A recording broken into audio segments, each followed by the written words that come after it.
Good morning, all of you. How are you? Hope you all are fine. Today we will start chapter Business Services, Banking, and chapter number 13. Business Services. different business services हैं. Banking, insurance, warehouse, communication, जिसमें हम banking करने जा रहे हैं. Services are the backbone of a business. जिस तरह से एक पर्सन की बॉडी में बैकबोन काम करती है, सेम बिजनेस में सर्विसेज जो हैं वही काम करती हैं. और जिसमें मोस्ट इम्पोर्टेंट सर्विसेज हम कह सकते हैं बैंकिंग, जो फाइनेंस को अरेंज कराने में हेल्प करती है. क्या है बिजनेस सर्विसेज, देखते हैं यहाँ. It refer to the business that provide intangible products. Intangible product mean जिसको आप देख नहीं सकते, टच नहीं कर सकते, वो इनटेंजिबल प्रोडक्ट कहा जाता है. तो बिजनेस के लिए जो सर्विसेज है वो इनटेंजिबल प्रोडक्ट जो है प्रोवाइड करती हैं. आपको सर्विसेज दिखाई नहीं देती. जिस तरह से आप गुड्स परचेज करते हो या गुड्स का सेल करते हो, तो गुड्स का लेन देन करते हो, वो आपको दिखाई देती है, वो उसकी फ़िज़िकल एग्जिस्टेंस होती है जिसको आप टच कर सकते हो. लेकिन इसमें इनटेंजिबल प्रोडक्ट होने पर मतलब कि ये इसको टच नहीं कर सकते, छू नहीं सकते. तो डिफरेंट हमारी सर्विसेज जो है जो कि हमें हेल्प करती हैं स्मूथली या सक्सेसफुली बिजनेस को रन कराने में. For example banking, insurance, transport, warehousing, communication, etc. Business cannot be even imagined in the absence of these services. Business in services के बिना सोच भी नहीं सकता. सेम वैसे जैसे ये ह्यूमन बॉडी जो है वो बैकबोन के बिना सोच भी नहीं सकती. तो वही चीज़ इसमें भी सर्विसेज जो है वो बिजनेस करने में पूरा अपना योगदान देती हैं, पूरी हेल्प करती हैं. नेक्स्ट हमारा है नेचर ऑफ बिजनेस सर्विसेज. क्या है नेचर? सबसे फर्स्ट हम कह सकते हैं कि सबसे पहले तो हमारा यही पॉइंट आएगा, intangibility. Can not be seen, touched और smelled. These are intangible. These can just only be felt. इनको सिर्फ महसूस कर सकते हैं.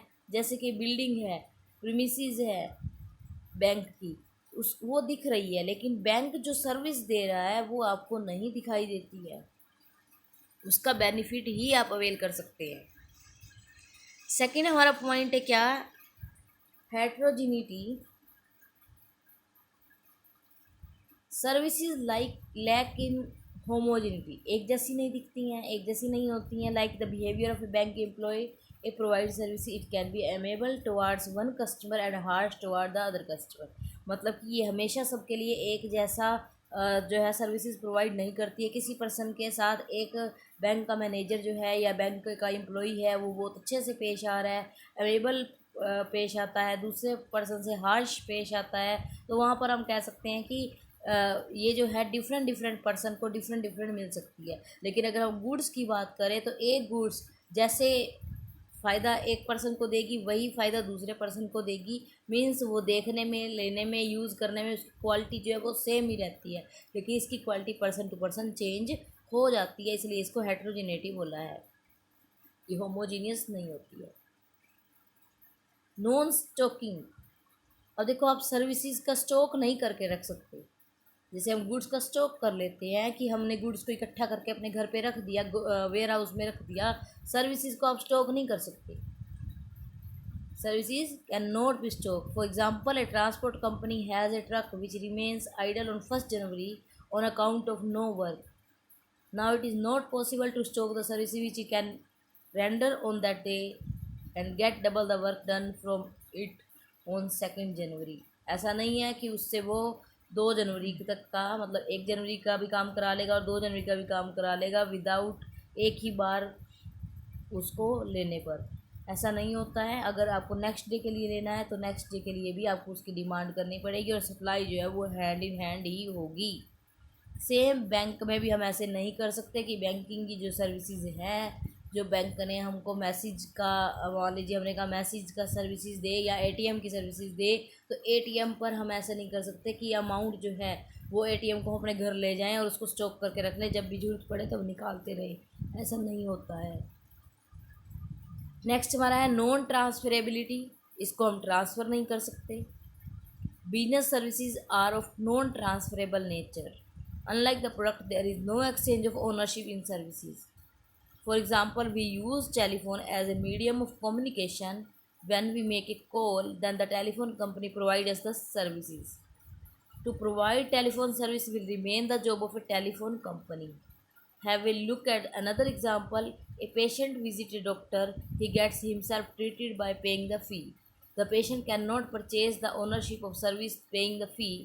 If he fall ill again, he has to visit the doctor again. ऐसा नहीं होता है कि वो पर्सन जो है वो डॉक्टर को जो फ़ीस उसने पे किया उतनी फ़ीस के लिए वो उसको परचेज़ कर ले और जब दोबारा से वही उसको बीमारी हो तो उसके लिए वही काम हो जाए। ऐसा नहीं होता है। ना ही हम ट्रांसफरेबल इसको कर सकते हैं। नेक्स्ट हमारा पॉइंट है consumer participation, customer participation.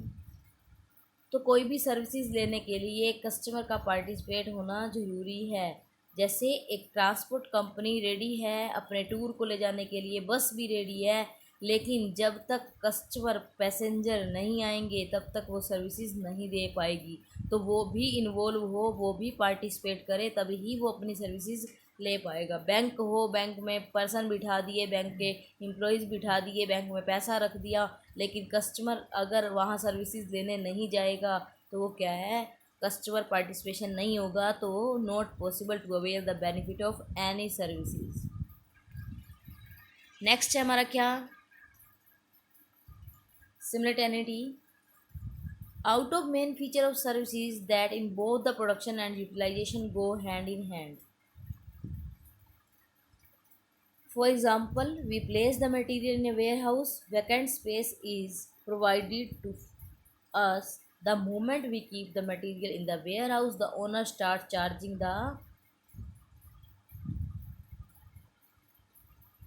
the moment the service was generated, then there is utilized. A doctor can operate only on the condition that patient is ready to take these services. तो ये जो है मतलब जिस time पर आप service लेने जाते हैं उसी टाइम पर ही आपको वो प्रोवाइड कर दी जाती है और उसका बेनिफिट जो है जिस टाइम पर आप लेने गए उसका उसी टाइम पर आपको बेनिफिट मिल जाएगा।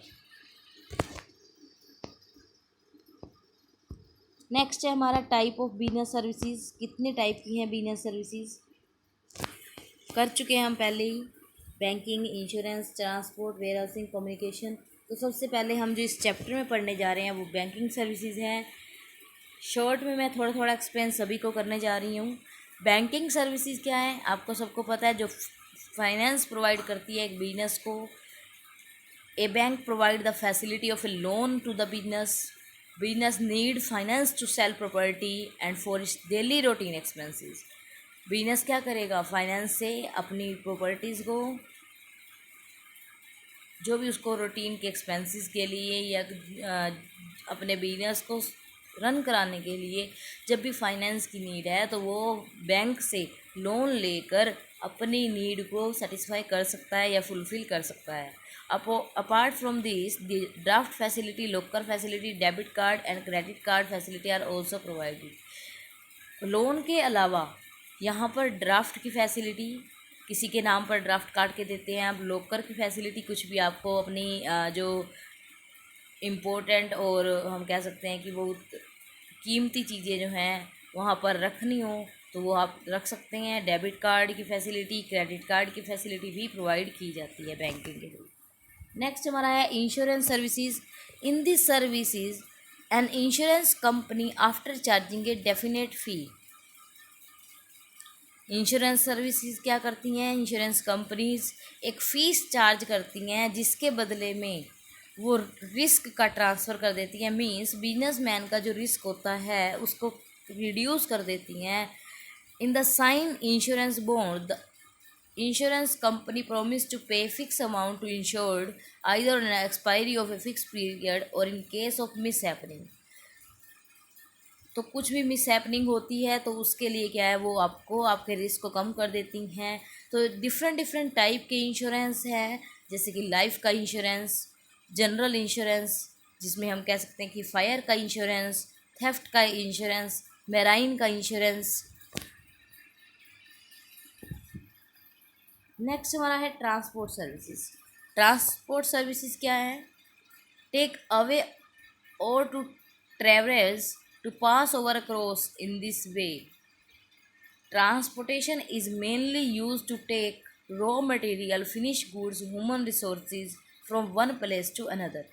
तो यहाँ पर हम अगर बिजनेस के लिए देखें कि सर्विसेज जो हैं ट्रांसपोर्ट की, वो क्या करेंगी, गुड्स को एक स्थान से दूसरे स्थान पर ले जाने का काम करेंगी। तो यहाँ पर हम कहते हैं कि विदाउट ट्रांसपोर्ट जो है बिजनेस जो है नहीं रन कर सकता है। तो हर सर्विसेज का अपना अपना इम्पोर्टेंट रोल है। हर किसी के बिना एक भी सर्विसेज नहीं मिलेगी तो उसके बिना जो है बिजनेस रन नहीं हो सकता है। तो transport play a significant role in the development of business because only through the medium of transportation, essential products, raw material, and human resources are the taken from one place to another. For example, there is a factory of a particular product at a place, but raw material is not available. In such a situation, raw material will be brought from other places, and this is possible only through transportation. In the same way, if there is a shortage of labor at a place, then the same can be brought only through the medium of transportation. Labour की shortage होने पर भी person को इधर से उधर लेकर आना पड़ेगा, तो कौन करेगा? ट्रांसपोर्ट। नेक्स्ट हमारा है वेयर हाउसिंग। वेयर हाउसिंग क्या है? Is a significant importance role play करता है एक बिजनेस की लाइफ में। Warehousing means to store the material in a regular manner. Time of production, utilization of production can different. जिस टाइम पर आपको यूज़ करना है, जिस टाइम पर प्रोडक्शन किया गया है, वो डिफरेंट टाइम है। अब मान लीजिए एग्जांपल के तौर पे हम जो विंटर ड्रेसेस हैं या विंटर क्लॉथ्स हैं, वो क्या है, पूरा साल नहीं पहनते हैं, लेकिन विंटर में ही हमें चाहिए। तो पूरा टाइम जो है वो स्टोर करके रखे जाएंगे जब तक विंटर नहीं आ जाती, जब तक पर्टिकुलर टाइम नहीं आ जाता। लेकिन प्रोडक्शन जो है वो पूरा साल की जा सकती है। तो प्रोडक्शन कर रहे हैं और उसको यूज़ कब करेंगे? एक पर्टिकुलर टाइम में। तो प्रोडक्शन का टाइम जो है वो और यूटिलाइजेशन के टाइम में डिफरेंस होता है, इसीलिए हमको ज़रूरत होती है वेयर हाउसिंग की, जिससे हम स्टोर कर सकें। सेम अगर वीट प्रोड्यूस की जाती है एक पर्टिकुलर सीज़न में, तो उस सीज़न में पर्टिकुलर जब प्रोड्यूस की गई, लेकिन पूरा सेशन हम कह सकते हैं कि फुल ईयर जो है हम उसको यूटिलाइज़ करते हैं, तो वो हमारा अगर हमको रखने की नीड होगी तो कहाँ रखेंगे? वेयर हाउस में। फिफ्थ हमारा है कम्युनिकेशन। लास्ट पॉइंट है हमारा इसका। Communication means a process of exchanging message between और among people to create common understanding. Exchange message, जो भी मैसेज है उसको लोगों के बीच में एक्सचेंज करना, ताकि हम अपनी जो बात कहना चाहते हैं ताकि दूसरे जो है उसी कॉमन अंडरस्टैंडिंग के साथ समझ सकें। Communication is to the main aid to trade. With this medium, inquiry about a product and service are made, order are placed, complaints and suggestions are registered and business transactions are finalized। तो communication के बिना भी जो है business नहीं किया जा सकता, क्योंकि कम्युनिकेशन ही प्रोडक्ट की सर्विसेज के बारे में, प्रोडक्ट की इंफॉर्मेशन के बारे में, हम कह सकते हैं कि जो एडवर्टाइजमेंट हम करते हैं उसमें भी हम क्या करते हैं कि कम्युनिकेट करते हैं अपने प्रोडक्ट के बारे में। तो साथ ही साथ ऑर्डर जब प्लेस किए जाते हैं, कोई आपको कंप्लेंट्स मिल रही हैं, कोई आपको सजेशन मिल रहे हैं, तो किसके थ्रू मिल रहे हैं? वो कम्युनिकेशन के थ्रू मिल रहे हैं।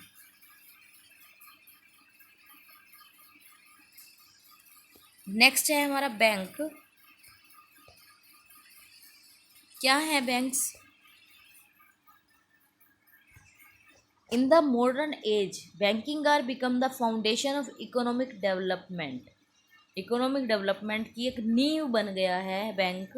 Banking been used for a long time but it inception is still mysteries. According to one school of thought, in the olden days, the trader of Italy who performed the job of exchanging money were known as banchi bancheri। तो एक school के पुराने दिनों के हिसाब से Italy का जो स्कूल था वो परफॉर्म करता था, जो भी मनी को एक्सचेंज करने को क्या कहता था, बांची या बैंचरी। The reason for calling them so was that they use to keep a table with them for making payment which are called बेंची। मतलब जो भी पेमेंट ली जाती थी उसके लिए एक टेबल रखी जाती थी जिस पर पर्सन जो है लेकर काम करेगा, तो इसी वजह से उसका नाम बेंच से बांची बन गया। The term bank originated from the same term बांची और from the Greek word BenQ.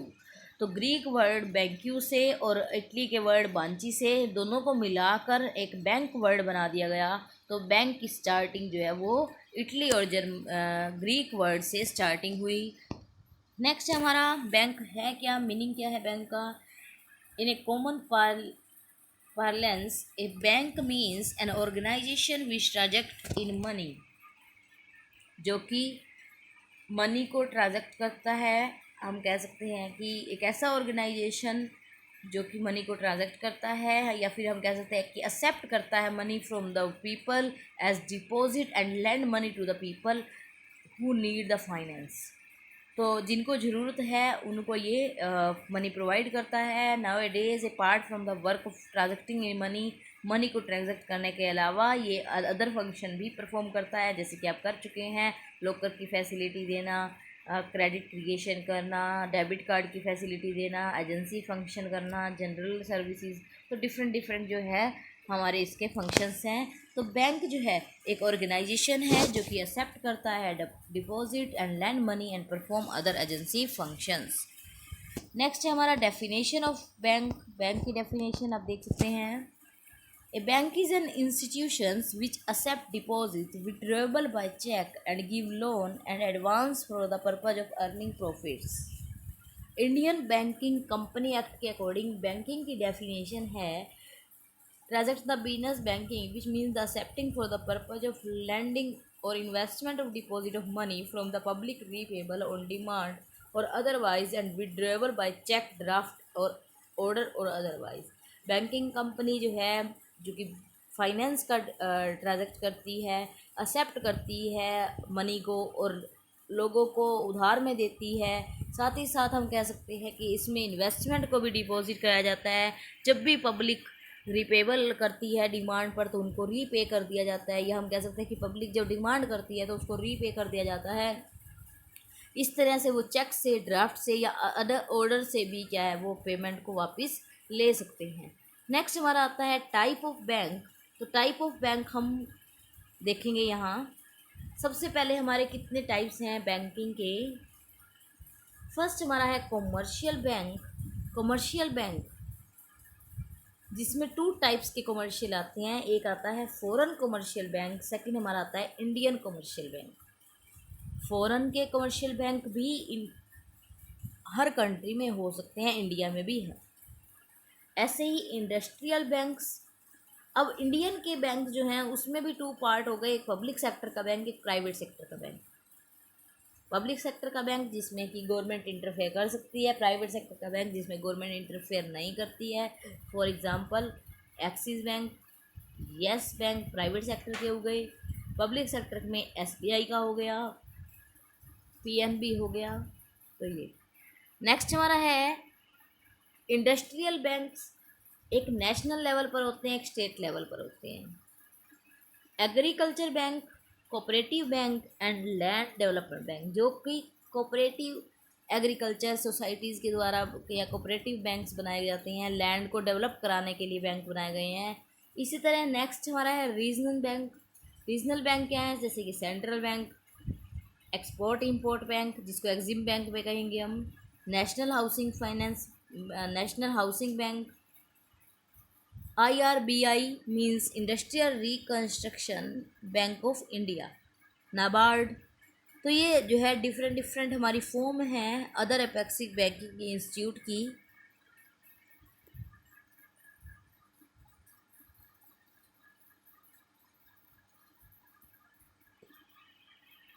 आज हम करेंगे classification on the basis of ownership, ownership के बेस पर।